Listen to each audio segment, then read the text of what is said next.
Hello and welcome back to the podcast that will definitely shoot out your tyres if you don't press subscribe.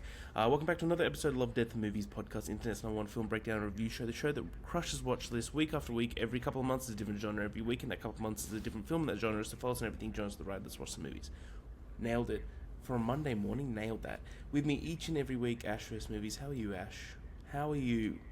I'm good. We're twinning today. I know. So that's fun. This was not planned at all. This is pretty hilarious. It is. I was like, my head's down and Ash joins the call. She goes, no way. No way. If I had a backwards tan hat on... Can you get one? Is there one in reach? Is there one in reach? I do have that A24 corduroy hat that we both have. You could. You absolutely could. How are you, Ash? I'm good. It's a Sunday afternoon.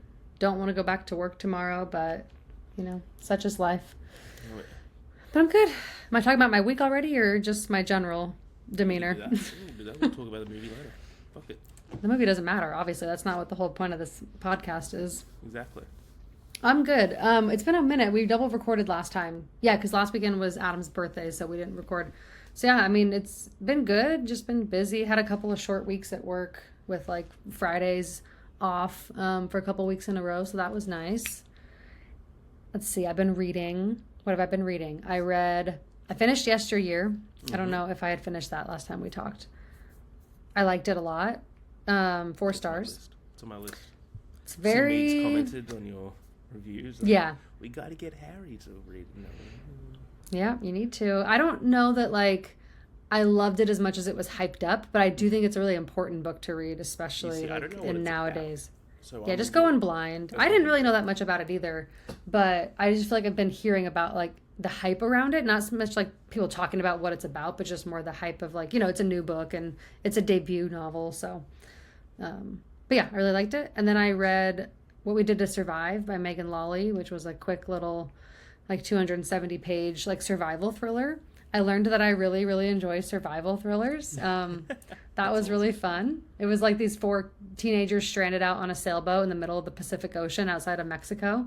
And it gets crazy. And then I started Atmosphere right after that. And I actually have like 60 pages left. I'll probably finish it tonight. Love it. Probably gonna be my favorite book of the year. Probably gonna be my favorite book of like recent memory. It's like really impacting me in a lot of different ways. I really, really like it. And I really like the writing style of that author. It's Taylor Jenkins. What's her name again? I have a book right here. Yeah. And I've got right behind me, I've got The 7 Husbands of Evelyn Hugo, which she also wrote. So I'll probably read that soon. Nice. But yeah, that's what I've been reading. And then as far as what I've been watching, just a lot of rewatches except for Obsession. Finally watched Obsession. Really fun. Really crazy. I do think it was a little overhyped for me. How could it not be? It's just like I've been hearing about it for months. So that makes it hard when you watch it at home like months later. Not the movie's fault. Just I had really high expectations, but I still really loved it. It's so good. It's insane. Where, it's like, insane. When he wakes up in the middle of the night, she's just like in the corner watching him sleep. Fucked. Yeah, she's really, really great, obviously. And I bought it, so I'll probably watch it again. But yeah, I thought it was really, really fun. Definitely more of like a Gen Z movie, but still very, very watchable for, you know, if you're not necessarily in that like younger audience. And then yeah, watched Blowout. Everything else was just rewatches like Scooby-Doo and This is Spinal Tap, Malibu's Most Wanted. Can you tell who's been picking the movies lately? Yeah. The Big Lebowski. Yeah. So yeah. It's been Adam picking the movies lately. So now we're getting closer to my birthday. So now it's going to be my turn. Yeah. Yeah. So what that's me. Pick? It's like you're like right now. If your birthday was today, what do you pick? It's hard because I try to go off of like obviously my favorites, but if I've watched it recently, I'll kind of change it up because obviously like The Nice Guys is always a go-to, but I just watched it like 2 months ago, so I probably wouldn't pick that. Right now, I probably would pick Drop Dead Gorgeous just because that's like one of my favorite movies of all time, and it's hilarious and it's endlessly rewatchable. But I was also recently thinking about The Umbrellas of Cherbourg. I just really love that movie. Did you ever watch it? No. Okay. It's a Marta movie that she introduced me to, but if you It's love like La La La Land, La Land, right? yeah, it's weird for people because the entire film is sung. Every line of dialogue is sung. It's not spoken. Right. So it takes some getting used to. But I think if you know that going into it, it kind of helps a little bit. Anyways, that's where my mind's at right now. Or Past Lives, maybe. Yeah, any of those. But yeah, I was kind of thinking about what I want to watch coming up for my birthday in a few weeks. And I want to, like, mix it up. So I'm probably going to find, like, one from every genre, you know? Like, mix it up a little bit. So. Hell yeah. But yeah, that's me. What about you? What have you been up to? Have I been watching anything lately? I feel like I've gone to a couple of Didn't you go see something? Or maybe that's happening this week. I can't remember. Probably is. I'm seeing Evil Dead Burn tomorrow. Yeah. Night. So okay, can't wait. Thinking of. Supergirl finally came out. I liked it more than most. I thought it was fun. I think people are a bit too critical on it. I think everyone agrees that Millie's awesome, so there's that. Mm-hmm. So that's pretty cool. I swear I saw something last week. Did I not? Maybe I didn't. Let's just say what came out? Did you see Jackass or did you see? No, I haven't seen Jackass. I got invited to it, but I couldn't go to it, unfortunately. Really want to see Jackass. Jackass would have been fun. Yeah, you haven't logged anything besides Supergirl. Yeah, I know. I need to get better at logging regularly now because sometimes I just watch a movie and skip over logging it. Mm-hmm. I need to not do that. This time next week, I'm seeing Odyssey. Okay. Which is good fun. It's great. I got a ticket to it, and I'm taking my girlfriend, and she's like, "Oh, you like, are you sure I'll like this?" I'm like, "This is like."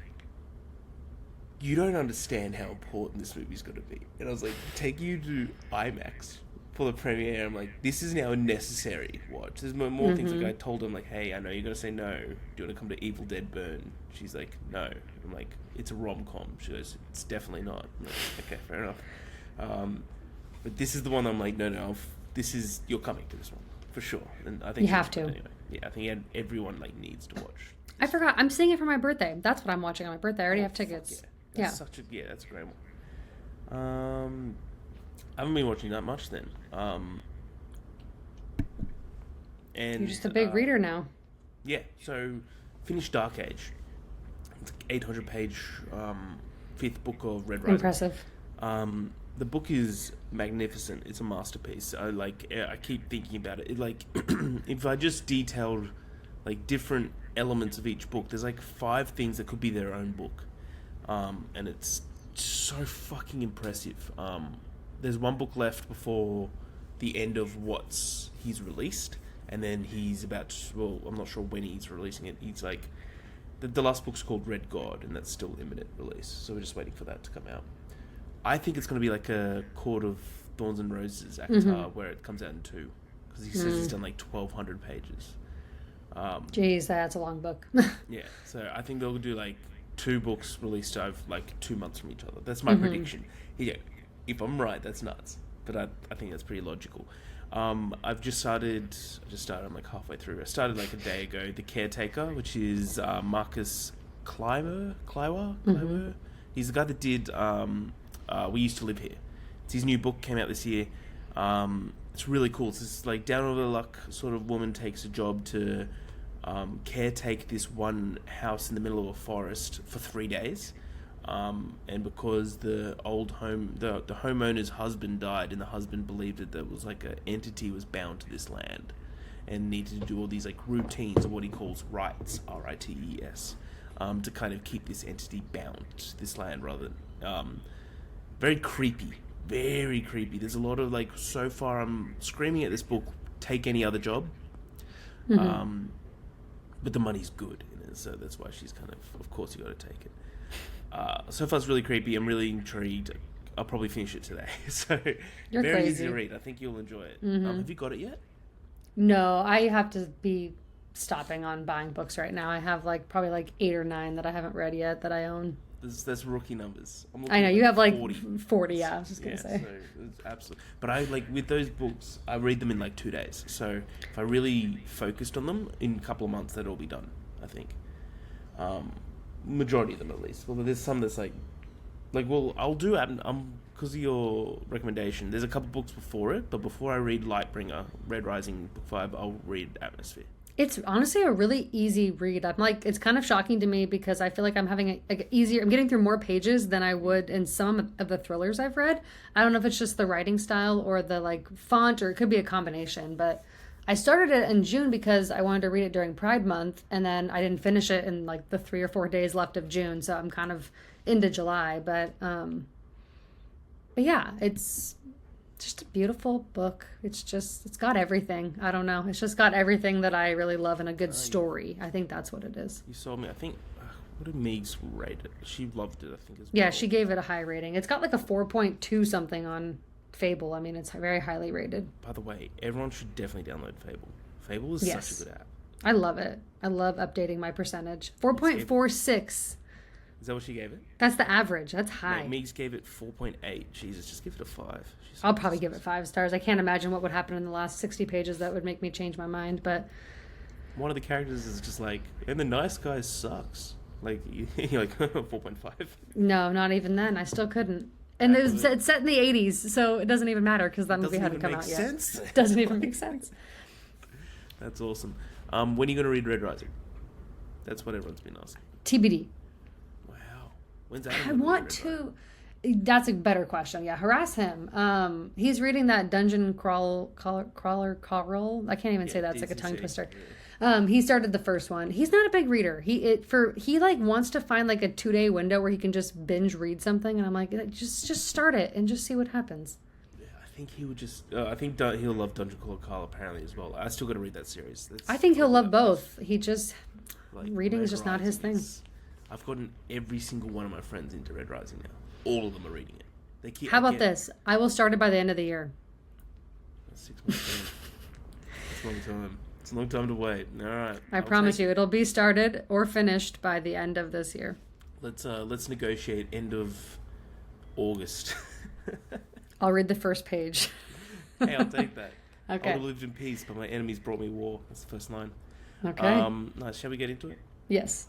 Wait, what are you going to read next after you finish Atmosphere? I think I'm going to read The Tenet, only because I feel like Frida's a good little in between. Yeah, not that I need one, but I feel like, it's like a 2-3 day read usually for me, and I can just check it off the list and then jump into something else. Yeah, I got this new TJ Klune book. He did, he's done heaps of books, but only one I've read before is In the Lives of Puppets, which is beautiful. But it's like 150 pages, so I'll do that next. Oh, it's short, I really like the synopsis of this one. I think it's really, really cool. Okay. And then I've got I can't remember what it's called, like Too Old to Murder or something like that. I'll look it up before. It's a book that I'm like, I read the back of it, I'm like, Ash would like this. And then I might read Atmosphere and then Tenet and then go back to, we'll see where we're at. Because I'm waiting for my friends to catch up to me. Yeah. But like one guy in particular is like, wait for me to read Lightbringer, but he's like 2 books behind. And those 2 books, and he's waiting for someone else to catch up to him so we can have a night out and we all talk about the first trilogy, which is adorable. But then I'm waiting for him to wait for that guy, and then waiting for him to read 600 pages and 800 pages. I'm like, oh, that's a tough ask. That's a real tough. Say if you've got the Women by Kristen Hanna, I've got that. We could breeze through that. That's a fun story, I'm sure.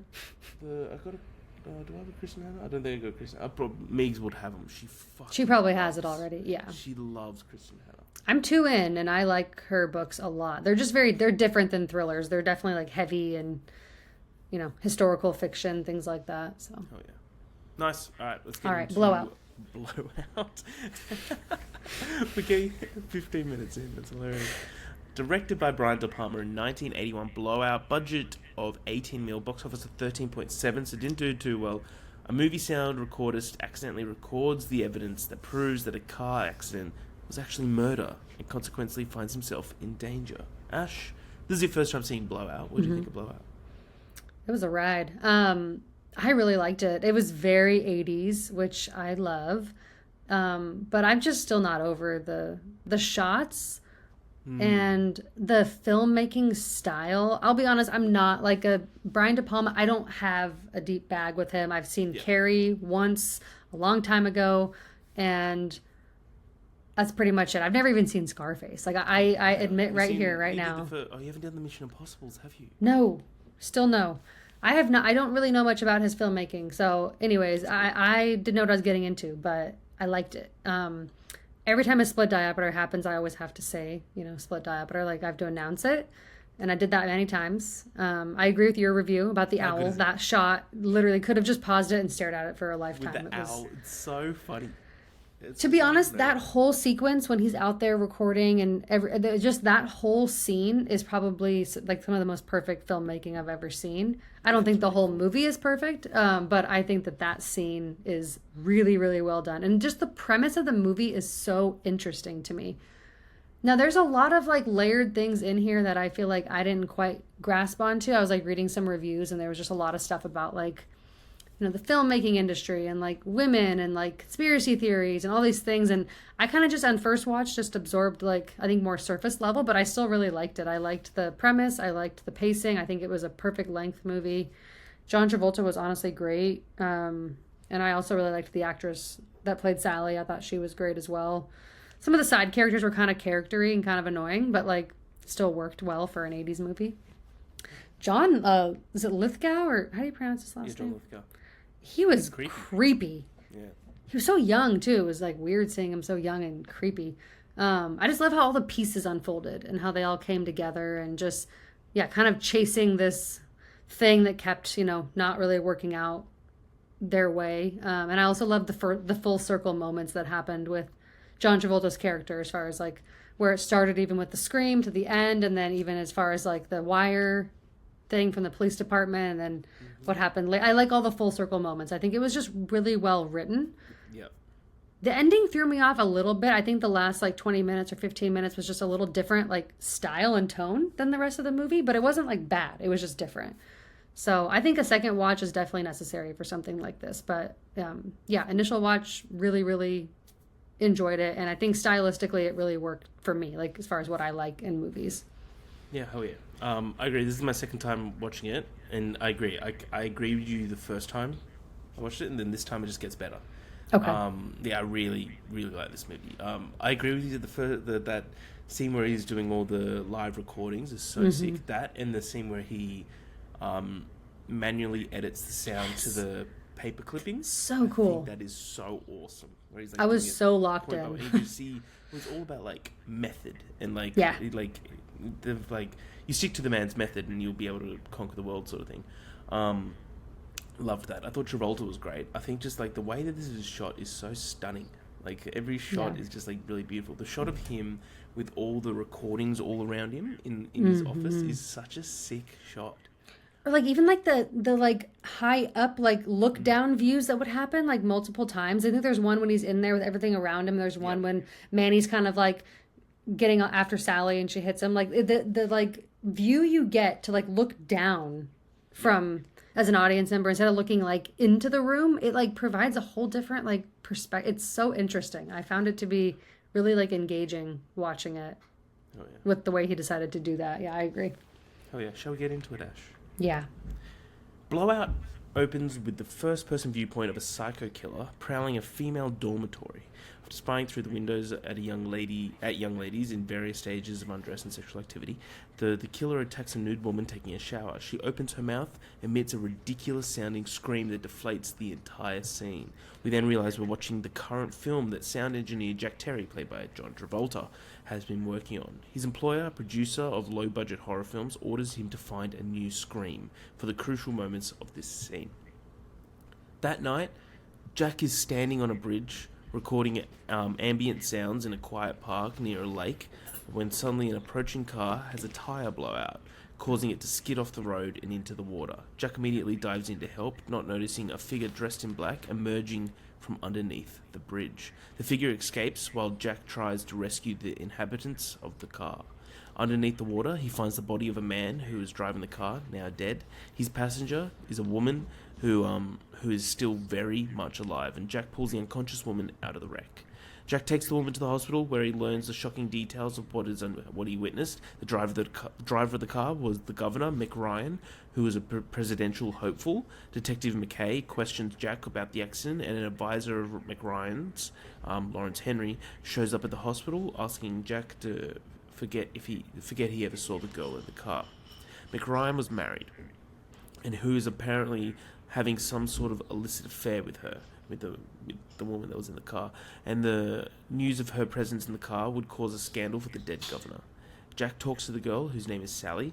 Sally is confused about what happened, and when the hospital cuts her loose, Jack offers her to take her home. Sally instead has him take her to a motel where Jack watches over her while she sleeps. He listens to the recording he made in the park before the accident. His equipment was running, and he caught the entire accident on audio tape.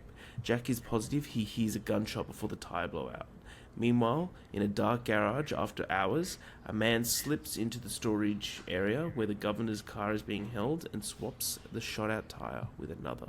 Anything to kind of add here, Ash, with the start of the film and the that scene where he's like kind of recording all the sound in the whole crash?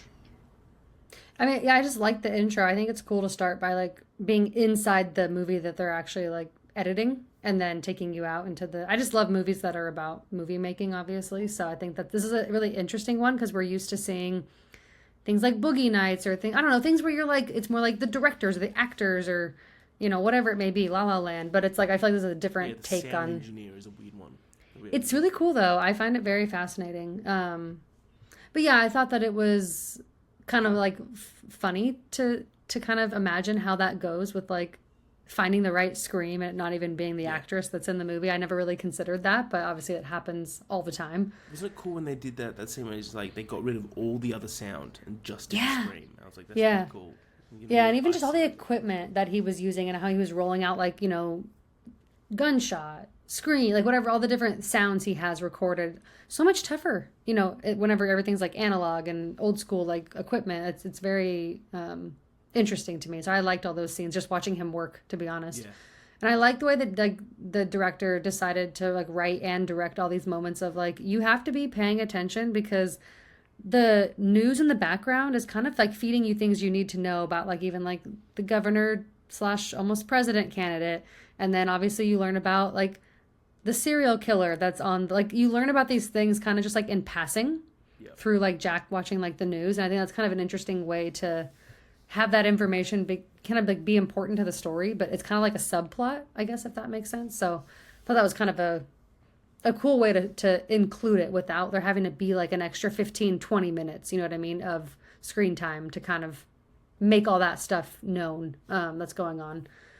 Obviously, we already talked about the whole like actual blowout on the bridge scene. I think it's one of the probably the best scenes I've seen in a movie ever. I really, really enjoyed it. The way it's shot, the way it's acted, the way the sound, just the sound design and editing for this movie is so good, but it makes sense because it's a movie about a sound engineer, so it has to be. So they definitely nailed it there. But yeah, otherwise, I mean, it's really just like setting everything up, obviously. But yeah, I mean, there's definitely moments of cheesy, you know, 80s, and the music really like lends itself to that. But I really like the kind of silliness that the 80s had. You know, I feel like thrillers and stories like this can really come off like really dark, thinking about, you know, more modern stories that are in that genre. So I like something like this that's a little bit more silly as the undertone of something that's really like serious and actually like obviously, you know, a murder that nobody believes is a murder and like a government cover up, like that's a pretty serious thing. But I feel like they make it kind of have moments of silliness, which I think works really well for the time frame. So I liked that aspect of it. Oh yeah, no, agreed. The next day, Jack wants to talk to Sally about the accident, but Sally is evasive about what she was doing with the governor that night. She leaves in a hurry. A man emerges in the media claiming to have filmed footage of the accident. Manny Carp. He sells his film to a magazine, and Jack buys a copy. Which is funny that everyone, like, how was he able to film that accident? Like, that's what I found a bit weird there, where he's like, he was able to film the accident, like, he was planted there. The magazine has run a series of frames that Jack cuts apart and assembles in a crude home movie, using his own sound equipment as the audio track. He sees the gunshot appear in conjunction with the sound effect, and for him, this is irrefutable proof that the accident was actually an assassination.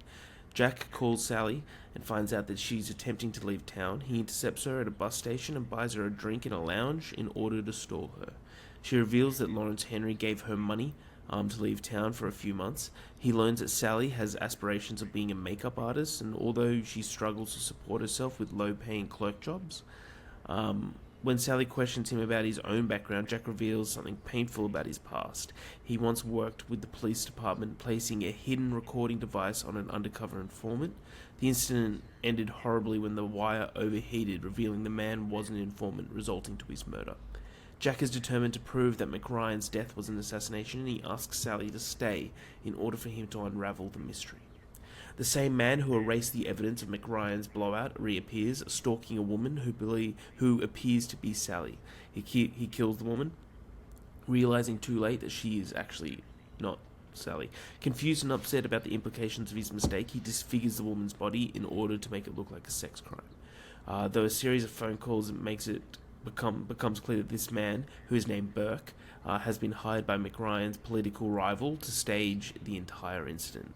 However, Burke is a psychopath who takes it upon himself to disobey orders and shoot out McRyan's car tire, causing the accident that resulted in his death. All he was hired to do was disgrace McRyan by taking incriminating photos. Something ties into Manny Karp. It seems as if Karp and Sally are in cahoots with one another. Together, they work as a team. Sally seduces important men, and Karp arrives to photograph them in compromising positions, at which point Sally disappears and Karp sells his photographs for profit to the highest bidder, either the victim or the victim's enemies. Jack is shocked to discover that Sally was involved in such an operation, and she seems so sweet and naive. Jack visits McKay to reveal his suspicions about the so-called accident, but McKay isn't interested, dismissing Jack as a crackpot with a conspiracy theory. But Jack leaves him a copy of the tape of the accident. Burke reveals to his co-conspirators that he intends to tie up all loose ends. He's erased all of Jack's audio tapes, and he intends to murder Sally, hence the reason why he attacked and killed the woman who was unfortunate enough to be the lookalike. Burke's associate disowns him, but Burke continues to act on his own, bugging Jack's phone.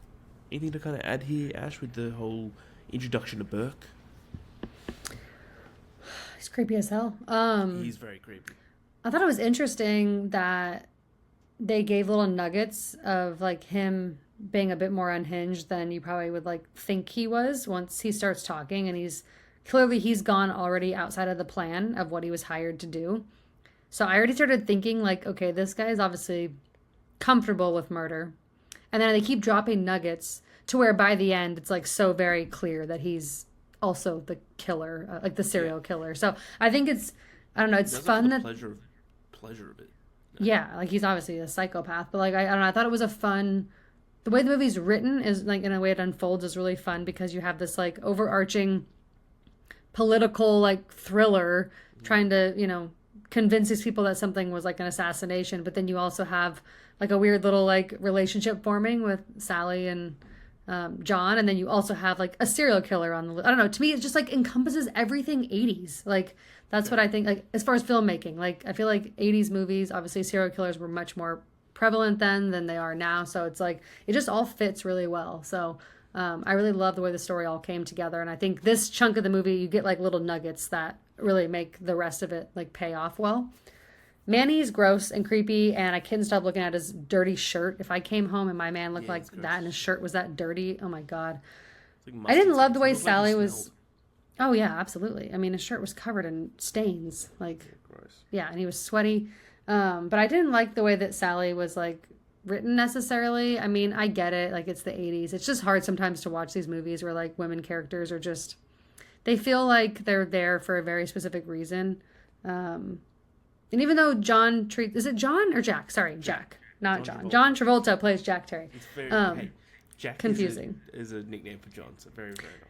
But Jack, I feel like, is the best out of all the men around her, but I still feel like he even doesn't like treat her exactly well. But I just hate that like she's so naive to everything. Like I just don't love that she was written, I guess, to like who would stay with that guy? Like she just believes everything, even though it's like, I don't know, I feel like she just was very naive, which I guess was necessary for how things ended for her character. But it made me a little sad that, yeah, she was kind of written to be that way, but I just kind of assumed it's an 80s movie. Like, obviously, things were just different when it came to, a woman's place in the world. Obviously, she thought she couldn't even, her only career options were typing or being like some sort of sales clerk, and it's like she's like, I can't type, so it's like, I guess it was just, that's how it was, you know, her place in the world was very defined for her. But I love that she had a dream and that she was very passionate about it. I thought that was really cool. Yeah, goat. Love it. Nice. I got less than a page left, so I'll probably just finish it off. Nice. Do it. Jack discovers that all his tapes have been erased. And McKay calls him, furious that the tape he'd given was blank. Any shred of credibility with Jack had with McKay is now gone. However, Jack is approached by a well-known TV reporter, Donahue, who wants to put him on his high-profile talk show.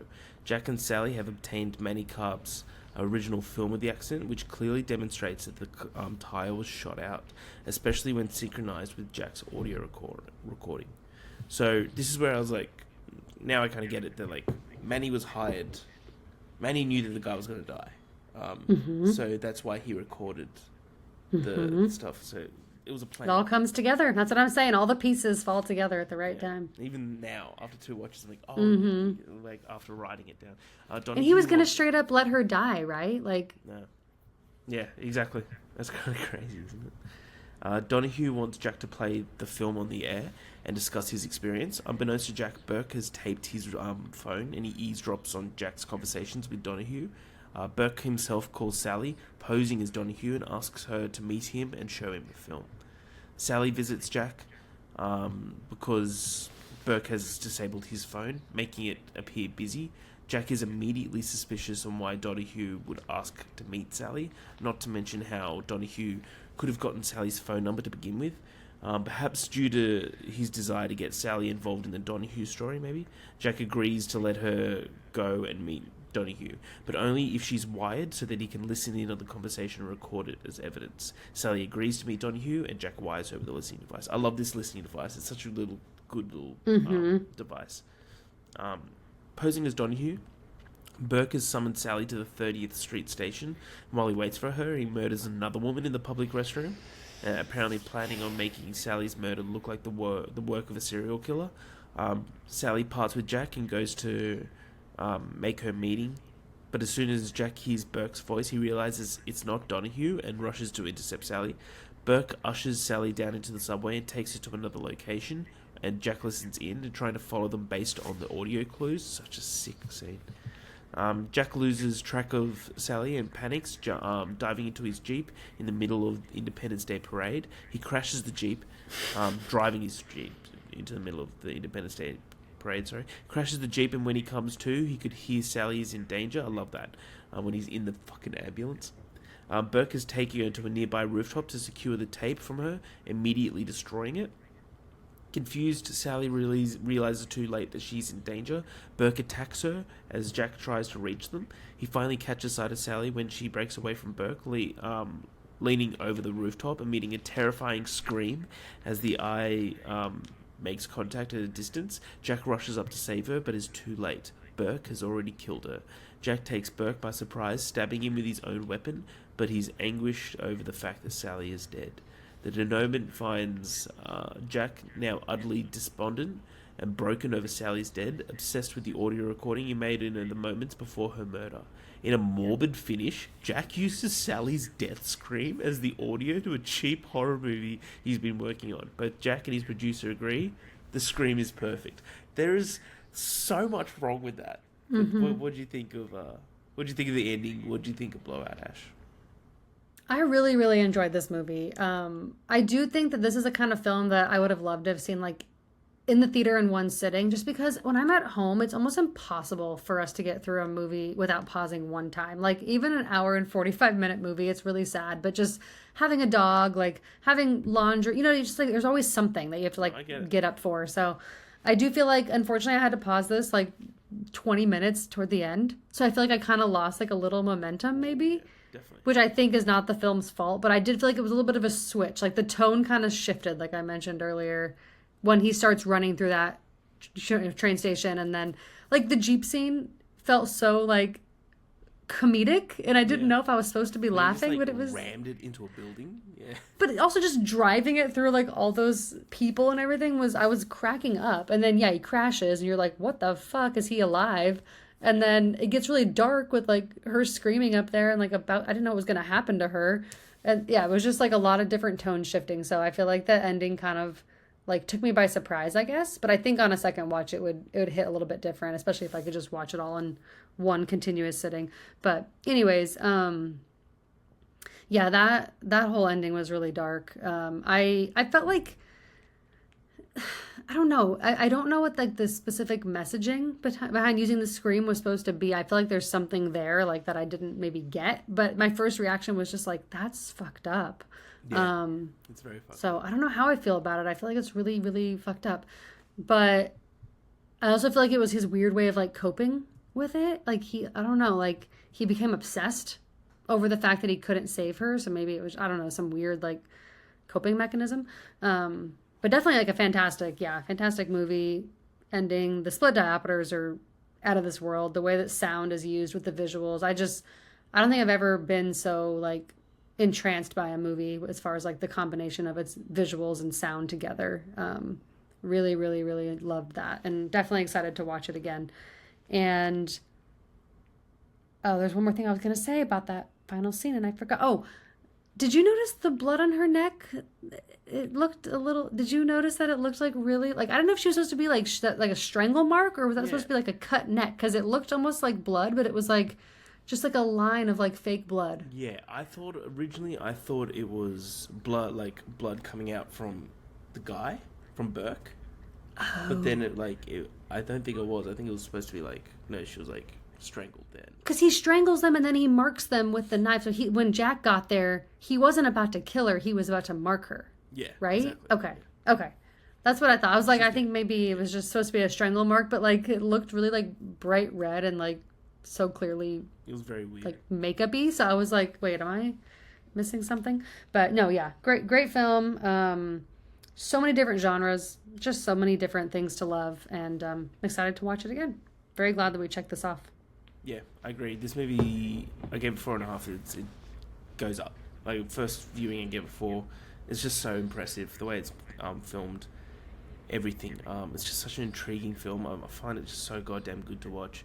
I literally can't wait to watch it again. This is gonna be a movie I'm gonna recommend to a lot of people. So I agree. I think I'm gonna buy the Criterion because when the sale happens again, because I really, really feel like this is gonna just keep going up on rewatch. And now knowing that it kind of is a suiting 4th of July movie, I might add it to like the rotation every couple of years to watch on 4th of July.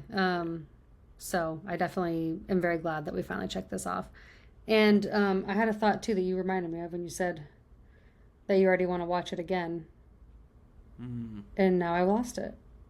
I think I was just going to say split diopter. I think this is how you do it well. Like I was not sick of any of it. 40 in there. But I wanted more. Like I would have been fine with 100. Like they were so well done that I could have watched an entire movie of just every single scene being that, which I feel like that doesn't happen. Like usually after a couple, I'm kind of like, okay, I get it. But they were very well done here. They were really well done. Oh yeah. That's it. Okay, I'm done. Well, for next week, please watch Cinema Paradiso. I haven't seen that, so me neither. Yeah, that's gonna be a great first watch. But till then, we're just gonna do a little game. We're gonna do guess the movies. We each got a movie for each other. Do you want to go first? I can go first. Oh, you know what I just thought of? What? Should we do it simultaneously? I don't mind that.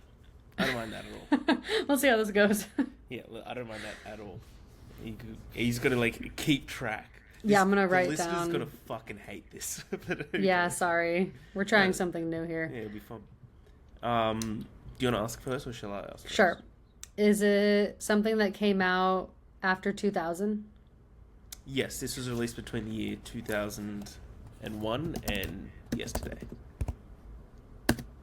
Okay. Was this released in the 2010s? No. Before 2010s.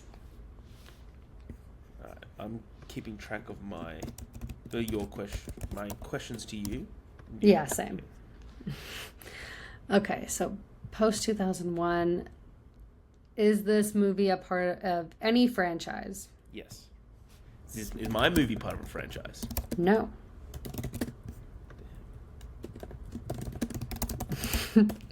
This is going to be tricky. Okay. Franchise movie.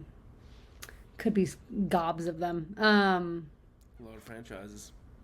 Almost every movie now is a franchise. Is it a franchise that I've seen every film from? I believe so. Okay. There's not that many. Depending on the franchise, obviously it could be a small franchise. Is this a 2020s film? No. Damn it. Okay, that's a good question. Actually, I should ask that. Is mine after 2015 to present?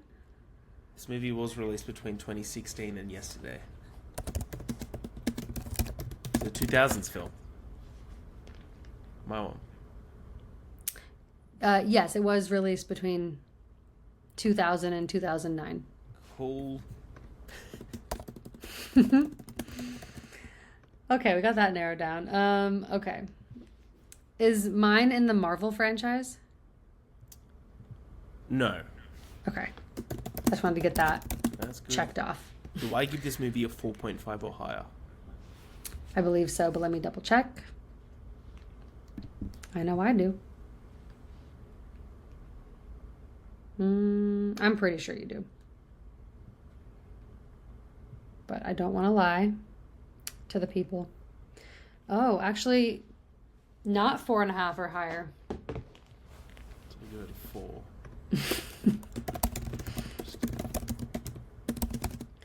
You like that? Means you like it though.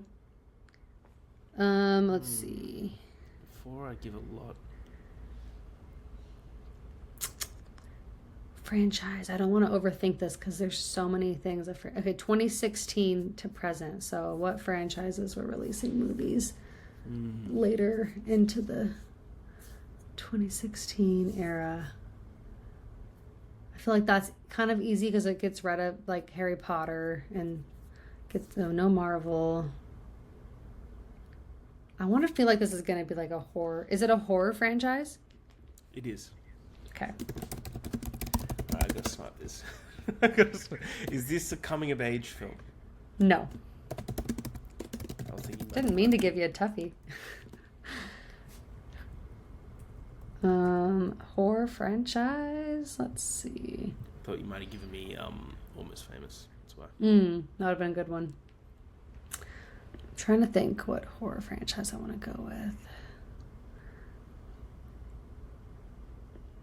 Is this a franchise that released a new movie this year that I have not seen, but... Like, has been released? Yeah, it came out earlier this year. No. Okay. Not the movie that you picked, but just a movie in the franchise. New movie in the franchise has not come out yet this year. Okay. Like, from beginning of the year to right now. Perfect. Is your movie that you've picked, Ash, for me, is the main category a comedy? The main genre? No. Damn it, I thought it was Dodgeball. Oh, it's a great movie. My mind is going to Evil Dead, so I feel like I have to just get it out of the way. Is this a part of the Evil Dead franchise? Yeah, it is. Is it Evil Dead Rise? Oh, whoa, you don't get Oh, I'm sorry. I'm sorry. I'm sorry. I need to fucking snipe this. Alright.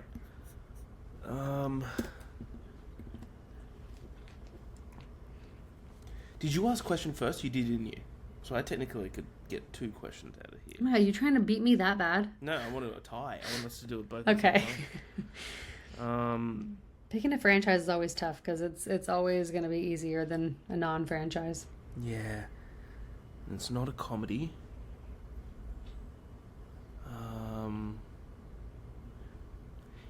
Is it a really well-known director? Yes. I think I've nailed this. Give me yours. Is it Evil Dead Rise? Yes, it is. Is this Kill Bill? No. Oh, that'd be a good one, though. Is this Training Day? No, you're not even close. Is it animated? No. Is it... Wait, did I give it 4? Yeah. Okay, good. Wait, there's someone vacuuming outside my door. Do you want a hint?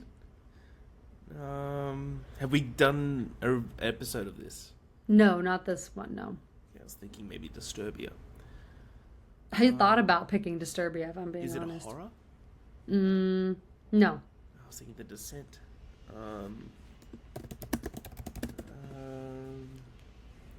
Do you want one small hint? Yeah. You might rewatch this because of a movie that's coming out soon. A big movie that's coming out soon. If you want to revisit this director's filmography. Okay, so... You mentioned it earlier. Not the movie, but...